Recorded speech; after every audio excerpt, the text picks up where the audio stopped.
이건 실제 있었던 일입니다. 그냥 비어있다고 생각했던 드럼통 하나가 글쎄요, 순식간에 치명적인 폭탄으로 돌변할 수 있다는 사실. 그리고 이 끔찍한 비극을 막을 방법이 과연 있었을까요? 오늘 이 경고에 주목해야 하는 이유, 지금부터 하나씩 짚어보겠습니다. 자, 이 날짜와 시간을 좀 보세요. 2026년 4월 2일 오후 3시 40분. 바로 이때 한 작업자의 너무나도 평범했던 일상이 정말 눈 깜짝할 사이에 끔찍한 비극으로 끝나버린 바로 그 순간입니다. 자, 그럼 먼저 그날로 한번 돌아가 보죠. 대체 어떤 사고였는지, 구체적으로 무슨 일이 있었던 건지부터 알아보겠습니다. 이게 이제 고용노동부의 공식 보고서에 나오는 내용인데요.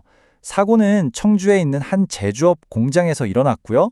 사고 유형은 폭발 그리고 파열이었습니다. 지금 보시는 이 자료가 바로 그 사고에 대한 공식 기록, 그러니까 중대재해 경보입니다. 고용노동부에서 이런 걸 발표하는 이유가 있겠죠? 바로 다시는 똑같은 실수가 반복되어서는 안 된다는 아주 강력한 경고인 셈입니다. 보고서에 담긴 내용은 정말 끔찍합니다. 작업자가 폐드럼통 뚜껑을 잘 딴하고 있었어요. 바로 그 순간 드럼통이 폭발한 겁니다. 그리고 그 폭발력으로 튕겨나간 뚜껑이 작업자의 목숨을 그대로 앗아갔습니다. 자, 지금까지는 무슨 일이 있었는지 살펴봤습니다. 그럼 이제부터가 진짜 중요한데요. 도대체 왜 이런 일이 일어났을까요? 그 핵심 원인을 한번 파고들어 보겠습니다. 아니, 상식적으로 좀 이상하지 않나요? 펑 비었다고 생각했던 드럼통이 어떻게 그렇게 엄청난 힘으로 폭발할 수가 있었을까요? 이게 정말 가능한 일일까요? 그 폭발의 범인 바로 인화성 증기였습니다. 이게 뭐냐면요. 눈에는 전혀 보이지 않는 말 그대로 유령 같은 존재예요. 드럼통 바닥에 아주 조금 남아있던 액체가 기체로 변하면서 이 가연성 가스가 통 안에 가득 찼던 거죠. 바로 이 녀석이 텅 빈 드럼통을 시한폭탄으로 만들어버린 겁니다. 이 비극이 일어나기까지 딱 4단계가 필요했습니다. 한번 보세요. 첫째, 통바닥에 인화성 액체가 남아 있었고요. 둘째, 이 액체가 증발해서 보이지 않는 폭발성 증기로 변했습니다. 셋째, 여기에 용접 불꽃이라는 점화원이 가해졌죠. 그리고 마지막 넷째, 쾅 하고 터져버린 겁니다. 이 4가지가 정말 완벽한 최악의 조합을 이룬 거죠. 그렇다면 이 끔찍한 연쇄 폭발을 막을 방법은 정말 없었을까요? 아닙니다. 있었어요. 지금부터는 이 사고를 막을 수 있었던, 그리고 앞으로의 사고를 막을 수 있는 아주 중요한 2가지 안전수칙을 알아보겠습니다. 그리고 여기서 진짜 중요한 게 있어요. 지금부터 말씀드릴 2가지는요. 뭐 하면 좋다 수준의 권장사항이 절대 아닙니다.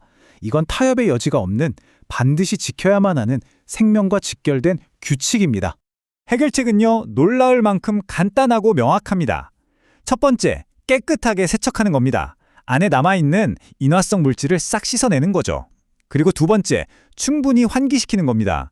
그래서 눈에 보이지 않는 증기까지 모조리 밖으로 빼내는 거예요. 정말 딱 이 2가지만 지켰어도 이런 끔찍한 사고는 일어나지 않았을 겁니다. 자, 이 둘의 차이가 보이시나요? 왼쪽은 비어있겠지 막연하게 추측만 하는 위험천만한 드럼통입니다. 반면에 오른쪽은요. 세척과 환기를 통해 확실히 비어있다는 걸 확인한 안전한 드럼통이죠. 바로 이 작은 하지만 결정적인 차이가 생과 사를 가른 겁니다. 이 사고가 그냥 남의 일, 어느 공장에서 일어난 안타까운 사고 정도로 끝나면 안 됩니다. 이건 우리 모두의 일터에 던지는 아주 중요한 질문이거든요. 이게 왜 여러분과도 관련이 있는지 한번 이야기해 보겠습니다. 오늘 우리가 기억해야 할 가장 중요한 한 문장입니다. 바로 비어있다는 말이 결코 안전하다는 뜻이 아니라는 것. 다시 한번요. 비어있다고 해서 안전한 게 절대 아닙니다. 그럼 누가 이런 위험에 노출되어 있을까요? 생각보다 정말 많습니다. 제조업에 계신 분들, 용접하시는 분들, 정비나 수리 업무를 하시는 분들, 한마디로 과거에 인화성 물질을 담았던 용기를 다루는 일을 하신다면 그 누구든 예외가 될 수 없다는 겁니다. 자, 이제 마지막으로 여러분께 질문 하나를 드리고 싶습니다. 오늘 이 이야기를 듣고 한번 떠올려 보세요.